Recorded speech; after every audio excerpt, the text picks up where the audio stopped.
nema više dobri svete, one lepe 65. Kad smo bili na svečari kod kumova naših stari. Vizio je voz kosanke, al smo stigli do Palanke. Severac je duvo ladan, pa ko ne bi bio gladan. I čim smo stigli viknu kum svoju ženu: Sido, ostaljaj, Bog te vido. Spremila nam kuma naša za užinu paprikaša, malkoladne kremenadle i par sarmi svakom. Mesto leba, mesa bela, princes krofne vangla cela, suvišljiva, koljiva i rezance s makom. Kad se samo setim, al se nekad i dobro jelo baš.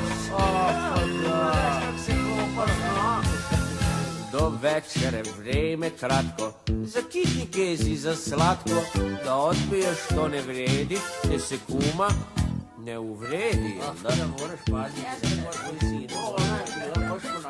Naš kum Pera, dipl agronom, reč o ovom, reč o onom, sve uz vino, portogizer, di gutljaj, sami klizer.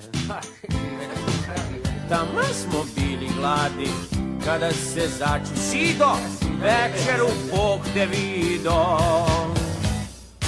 Odjetaret, astalšaren, sos paradajz, krompir bajren, fine šnicle, kupromincle, karabatak svakom. Na podvarku čurka, zna se ti je čurka, tu je prase, onda torte, razne sorte i rezance s makom. Ej, kad se samo setim, al se nekad dobro jelo baš.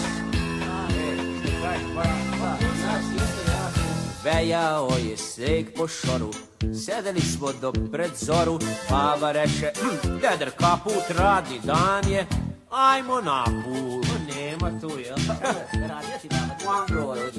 Al kum Pera oma skoči: Šta to vide moje oči? Sido, ne daj nikom kaput, prvo frušluk, onda knaput.